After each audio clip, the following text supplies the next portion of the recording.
Good afternoon, ladies and gentlemen. Warm welcome to another edition of APAC Dialogue. Today we have with us a guest from Texas in US. It's Ganesh Shankar. He is founder and CEO of RFPIO, a response management solution provider. And we would have the conversation around the solutions and the market he is targeting and what sort of verticals where he's witnessing the maximum traction. Just as a brief again, APAC News Network, we are a media organization headquartered out of Noida in India with one first a pan-India presence and outside India presence across Singapore, Malaysia and Dubai. And we have been focusing on technology deployments across government, across education, BFSI, healthcare, manufacturing, the SMBs, the startup community. Welcome Ganesh to the show. And the first, we would like to start with if you can take us a little bit on the genesis of RFPIO and also update on the portfolio of solutions and services that are available. Over to you, Ganesh. Okay. First of all, Rajneesh, thanks for having me and by that RFPIO on your show. Really excited to be here today. Heard a lot of great things about APAC dialogue. So I'm glad to be here, Rajneesh. So about RFPIO. So RFPIO is communication platform and which what started as a RFP response management solution. Our application used by a lot of companies to respond to RFPs, especially if you have to talk about Asian market. People call as tender. They're maybe referred as tenders than more of an RFP. So our customers use our platform to respond to tenders. So if a company is responding to tender or RFP, what they can use us is to centralize the content that goes into each of those tenders. So tomorrow, if they get into, they have to respond to another tender, they don't need to start the content from the scratch. The content they've already used in the past tenders can be repurposed. Centralizing that. Also, our application is intelligent enough. When you get a new tender, system is intelligent enough to recommend what could be the best possible answer a particular requirement the new tender is asking for. So that is where we started. By mid of last year, we did an acquisition, another company called RFP 360. What they do is they have a product for the opposite side of the spectrum, issuing tender, sending tenders out when you're trying to buy something or when you're trying to procure something. We now have a platform that the buyers or the procurement teams can use our platform to issue the RFPs and tenders. We also have the responders and the sellers and the proposal managers who typically respond to RFPs are on the same platform. That's what we do. So we help companies to streamline the information request and the response management process. Thanks. So the first question here comes since, if I understand it correctly, the solution deals with the dynamics and the working of the tender and the RFPs itself. Now, my question is there are RFPs and tenders across different geographies. And across different geographies, there are a lot of fundamental differences in the nature of those. So, one will be compliance obviously compliance issue. While some basic parameters can be common, other compliances will differ from geography to geography. That is one. Second is even beyond compliances, certain requirements, certain protocols, maybe norms, protocols, these will also vary. So the solution that you are talking will have to factor in all those differentiations and come with a a much more standardized kind of solution. So how is that achieved? And the and so the rider to that is, doesn't that standardization in some way compromise the situation in certain cases? Great. So we are pure play software provider. What that means is we are a SaaS provider. What that means is we centralize the content, we provide the repository to content, we provide the automation to respond to tenders, but it doesn't mean that we provide the content itself or we provide the workflow itself. So we it's like how you use Google Sheet. I can use it for payroll, you can use it for calculating your personal expenses, or you can use it for or something. But Google Sheet is a common platform. It can be used for a variety of reasons, and Google Sheet won't change for one use case or another use case, or one industry or another industry. That's all. So you can see us as a common platform that can be used across many industries. Like you asked me, the previous question was, what does your client profile or portfolio look like? So we serve pretty large scale customers. So almost 15 of Fortune 100 customers use our platform today.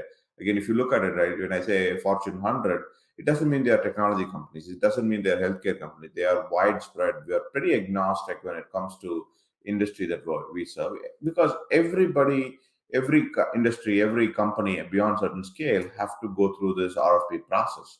So that is where we come into play. We help them to centralize content. The content is customers, is their own. We don't change the workflow, and the process are almost same. I can with say with very certainty, because we work with almost over almost closer to getting closer to 2,000 customers worldwide. So it's not just small base of customers I'm talking about. So these customers have educated us. This is a common platform.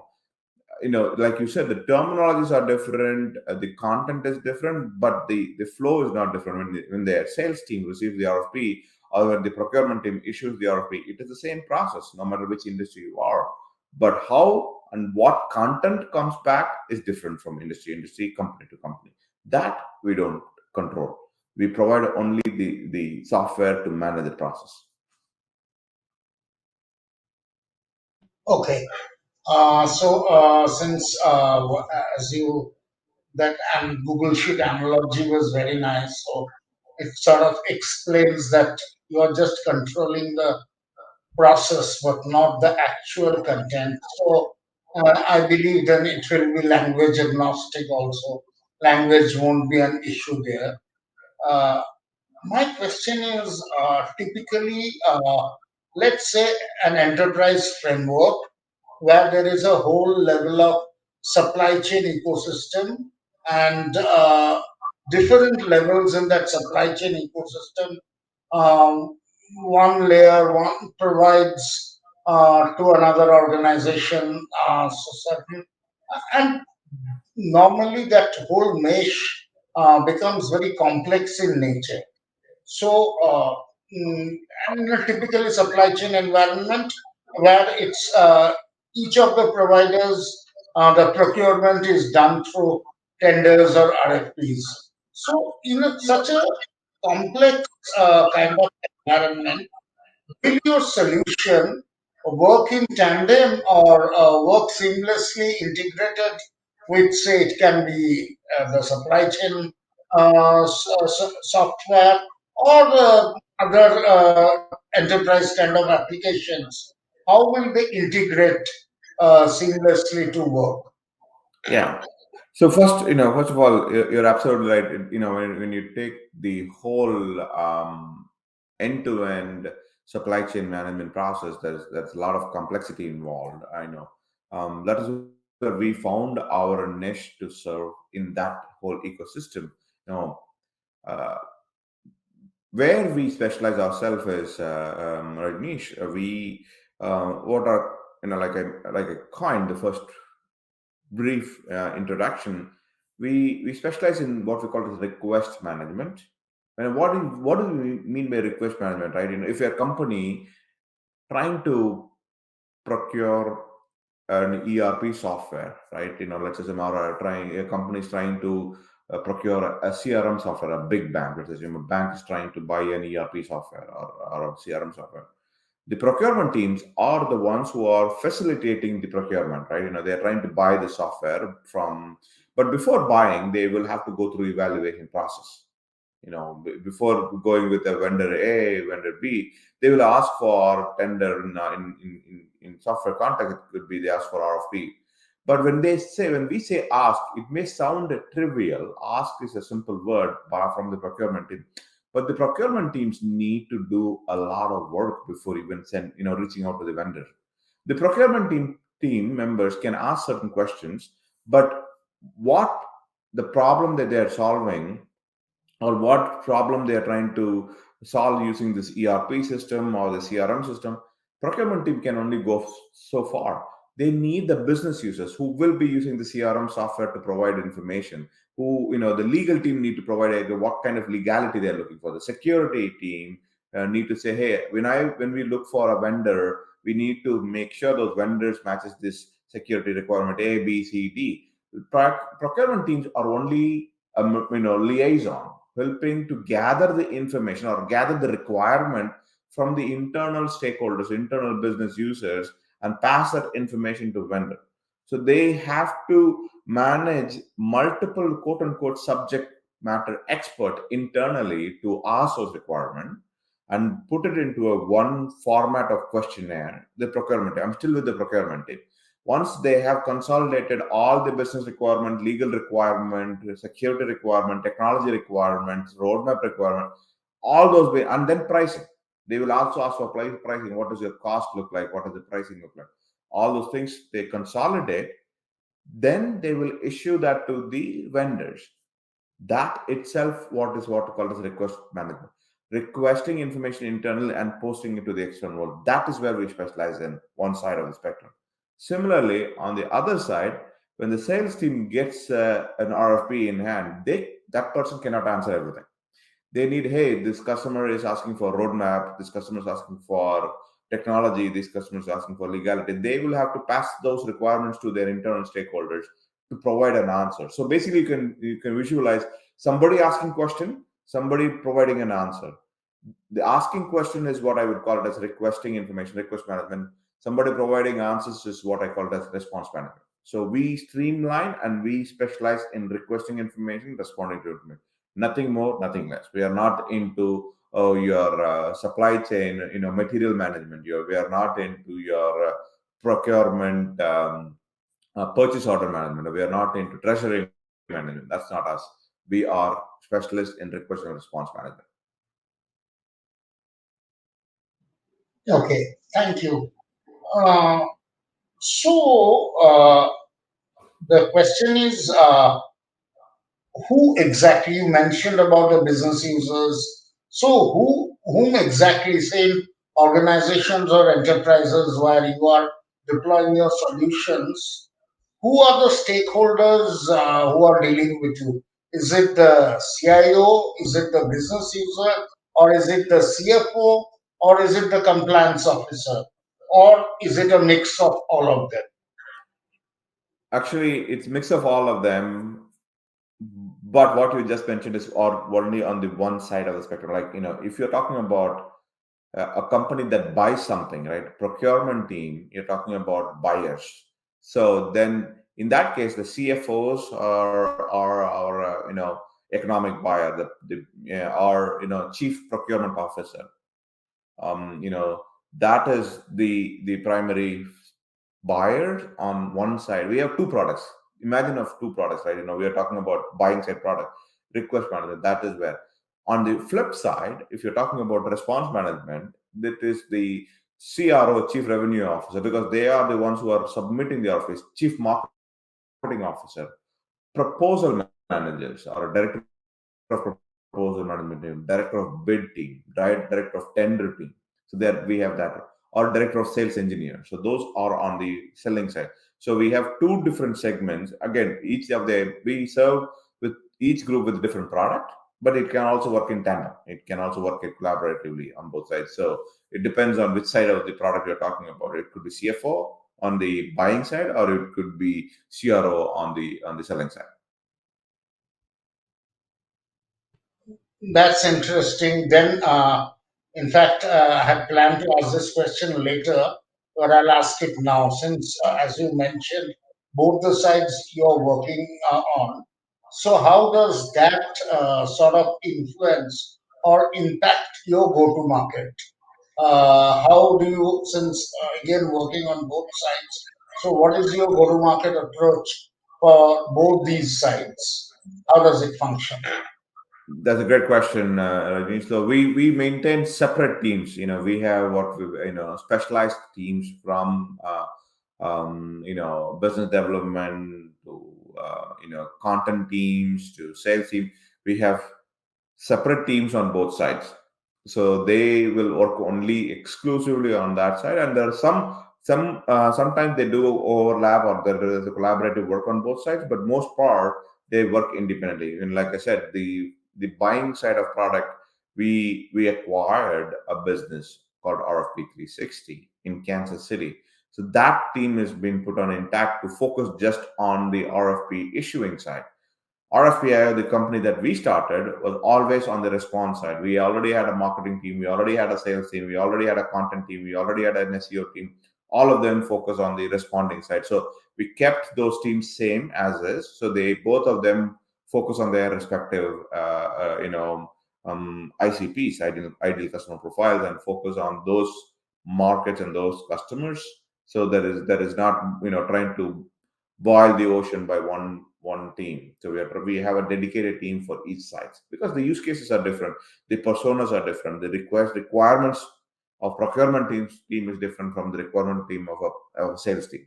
So we need to understand the nuances. So we work on that basis. So we have two different teams focus on two different products. And this nature of procurement, though initially the how the pattern is there, you mentioned it would be vertically agnostic, but again the procurement process, uh, there is a significant difference between verticals. So, is there a specific vertical focus you look at? If so, how? Or is it completely agnostic of any domain? It is very agnostic when it comes to domain, but what we if you have to say, okay, prioritize the concentration on the procurement side, the concentration is that we can see on financial services and healthcare. If a financial services company, meaning when I say financial services, if somebody's trying to issue, especially in the US, like retirement planning, 401k planning, or benefits planning, you need multiple vendors to bid. So that's where we started on healthcare, insurance, all those companies. So we again, like I want to clarify, we are not material procurement, suitable for material procurement, like, okay, unit quantity price. That's not us. This is more of information coming via as a content blob of content. Hey, I'm looking for, what is your profile, what is your company's profile, give us your give us some examples of past projects that you have done. What does your technology look like, what does your roadmap look like? So when you ask this question, typically the answers are in a very text heavy content. It is not like, oh, $5,000 or $6,000. It's not like pricing alone. Pricing is one element of it, but majority of our customers who are using our platform on the buying side expect the responding side to come up with content. Your experience, or what is your compliance plan look like, what is your business continuity plan look like, where do you located, how many people you are like, all those questions come in. The people who are responding typically provide in a blob of text. A lot of text goes into paragraphs of text, or text, executive summaries goes into. So those are the things they use. So it's very agnostic there as well. And how much of these practices, compliance practices, or how much of these are replicable across? So, how do you sort of, if I may say, maybe not the correct term, but templatization, how much of it is possible to replicate some of these best practices, especially across geographies and across different verticals? Yeah, there's not a lot of templatization can happen there across companies you're talking about, but I would say majority of this can be templatized within a company, no matter where. We work with pretty large companies like BlackRock or Microsoft. They have teams across the globe, but their main team, the team that is in the headquarters, have already templatized certain ways they have to respond or ask questions. It is already in our platform, right? Then the team sitting in the other side of the world can use the template they have already established internally to either buying side template or sell side content template. They can use it.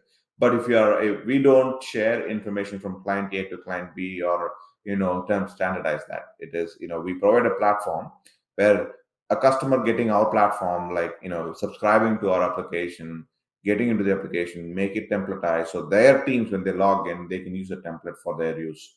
But that template, we won't share it with another customer or another industry or other completely non-relevant entity. That's not what we do. So it's templatizing within an instance, but there is no templatize across instances. So what you're saying is, say, typically nowadays most companies are multinational with presence in different geographies. Within that organization, templatization would be possible. Now, my question is, though you are mentioning there must be, since financial services and healthcare are two priority sectors, and these are two sectors perhaps which are maximum regulation driven organization anywhere in the world, and very sensitive. Lot of sensitive data and information are also there.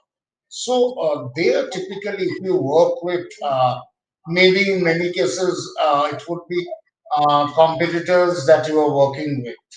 So one, that security level, how do you ensure? And since ultimately it might be competitors who might be going for the same tender, and that's very likely to happen. So there, that um, I would say security leakage or something that doesn't happen. How do you ensure against that? And how to see that the companies have that trust implicit on your solution?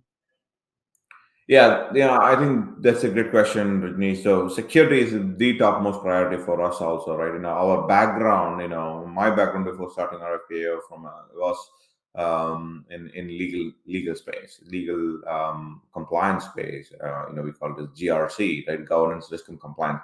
That's where we came from. And our my co-founder Sundar and another co-founder Shankar. So Sundar is a security expert. He's all along he's been in the security space, so that is his core area. So if you look at RFPIO, we are the only provider in the space who has SOC 2 Type 2 compliant, and also we are also ISO 27001 compliant. These are all doesn't happen if we don't have those frameworks in place or the security measures in place. We take topmost priority. We invested a lot even in the very get go when we were very small, when we even had a less than 100 customers. We invested in security. Now the tighter the security, the lesser the chance of leakage, right? We've been very particular about that. We did not compromise those frameworks that need to be used. So touch wood, thus far no leakage has been happened. There is no cross contaminations of one customer information to another customer information that has happened. So we're confident that we can maintain the same situation moving forward also.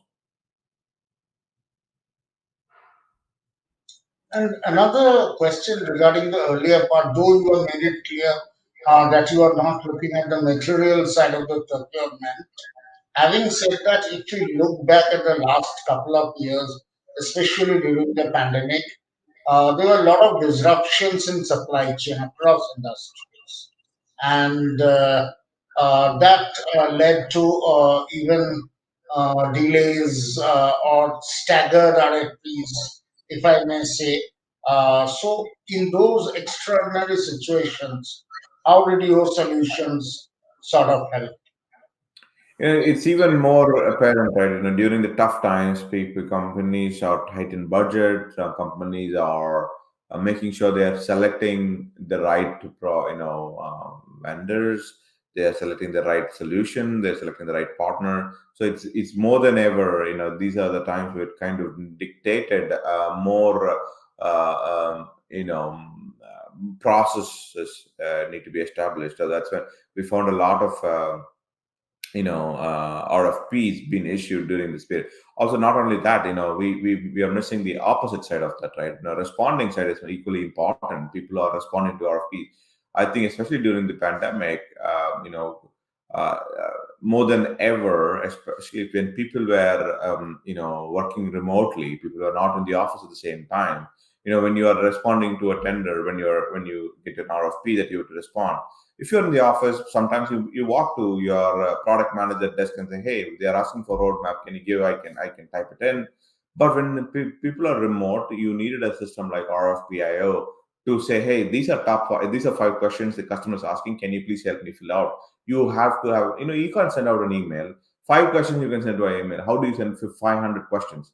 How can you send that to 5 different people? You need legal, you need product team, you need security team, you need engineering team, you need operations team. How do you work with these different departments, when they are not, sitting next to you, and you have to work on a document? You need a solution like RFPA to collaboratively, remotely collaboratively work. You have to be in remotes at the same time collaboratively work. So that's where we come into this. Similarly, on the buying side, they have a similar things. And like I said, more than ever, creating a transparent process became much more needed, and creating as a framework of, but having a repeatable process when they are evaluating vendors became much more the priority. And then that's when we were able to leverage our technology to help our customers to streamline the process.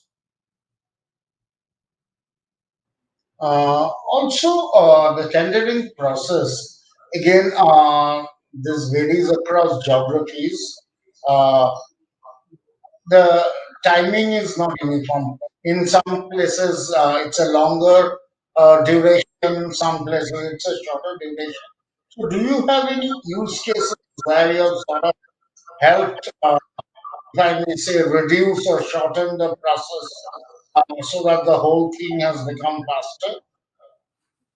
Absolutely. In fact, we have done a case study with Microsoft on how much time that we were able to save them, and how much that translated into dollar for them. And their sales team uses RFPIO to respond to RFPs. Microsoft sales team. I'm talking about the selling side. In this case, Microsoft is selling their product to their customers, so they use RFPIO. So, I'll give you a simple example, and then we can extrapolate that, right? So let's assume I'm a salesperson. I'm getting an RFP from a customer. Say APAC is trying to buy an ERP system or a CRM system. Let's assume I work for Microsoft Dynamics team, and I want to sell Microsoft Dynamics to APAC. APAC is asking me 500 requirements. Basically, hey, what is your roadmap, your pricing, your infrastructure? Are you hosted? Are you on-prem? All those things. You send let's assume it comes via an Excel document, Excel questionnaire. It has 500 questions. I got that questionnaire as an email, and then I open that 500 question. I personally cannot answer 500 questions because I, as a sales rep, can answer pricing question. But you are asking about security. You're asking about roadmap. So I need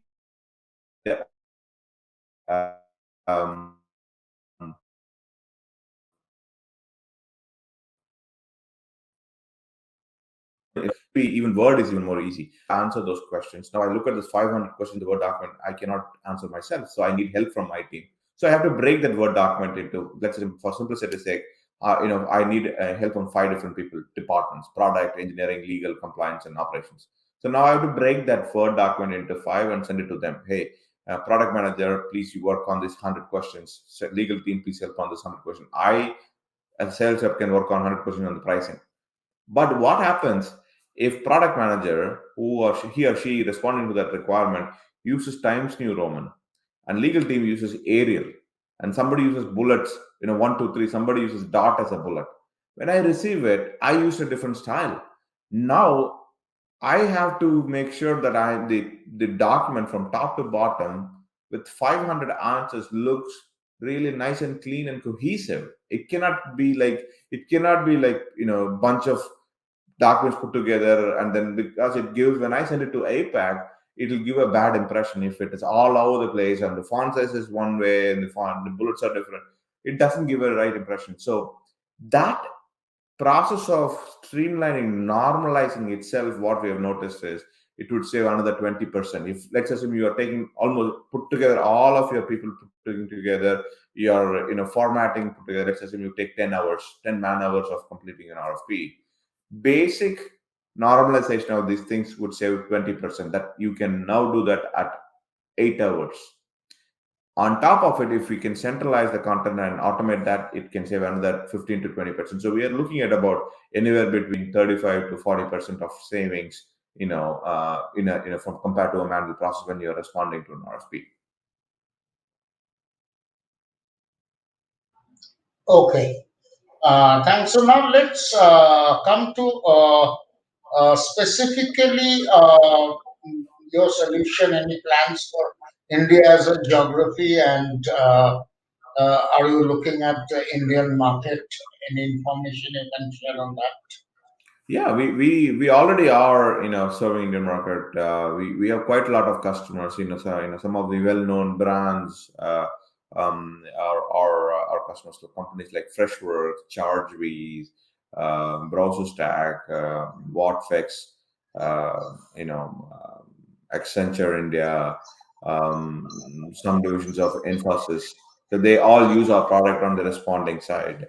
On the issuing side, we have we are working with one of the largest banks in India. We have not signed the contract yet, but soon we will. But to answer your question, we have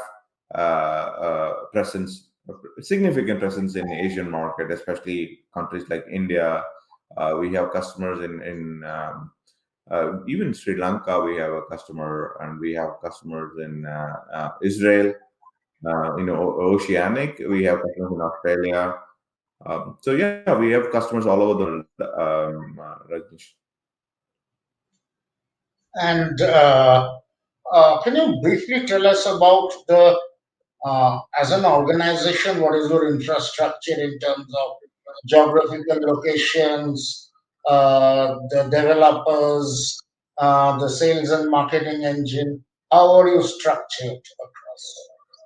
Yeah, so we have it in three different locations right now. We have presence, physical presence in India, US, and Europe. So the team size is across the board. We are about 350 employees, close to about 190 in India, close to about 150 plus in US, and few in Europe. So it's a combination of all three. Even in India, when we say 190, it has sales team. We have our, you've been contacted by our marketing team, who sits in India office. So we have a pretty solid go-to-market team in India. We have a very similar marketing team, counterparts in the US. So in Europe, it's mostly the sales team. So, are the in India? Is it in Bangalore? Oh yeah. So we are not in any of those metro cities. We are in Coimbatore, Tamil Oh, Nadu. okay, Yeah. So okay. we have our office. We have our base in Coimbatore. And your sales arm in Europe, is it in mainland or in UK?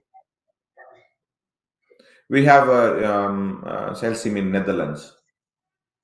Okay, okay. And lastly, I'd like to ask you, if we look for the next 4 to 5 quarters, what are going to be the key focus areas? That can be in terms of new solutions and services, other expansion plans, or anything. So, two, three of the key focus areas where you would be looking at for the next few quarters. Yeah, yeah, absolutely. Rajni. So, and like I said, we middle of last year we did the acquisition of another business. Right now, the focus is purely for right now we are focusing on that, and I think it will be the focus for next few quarters as well to integrate both sides of the platform. Like I said, we want to bring the buying side and the selling side on the same platform. So that is going to be our focus, and we are spending most of our energy today to bring the platform to the same one as one platform. So that is going to be our focus for the next. So the buyers or the sellers will have the same experience when they are dealing with RFPIO. That's going to be the focus. Great. Thanks for your time. That was very insightful discussion, and I'm sure it can give more opportunities specifically for the newer markets, especially the Asian markets that you are looking at. Thanks for your time. Thanks, Rajneesh. And like I said, very glad to be on this podcast. I appreciate the opportunity to be part of it. So, yeah, thanks for inviting us. Sure. Thank you. Thank you. Thank you. Have a good day. You too. Bye. Thanks.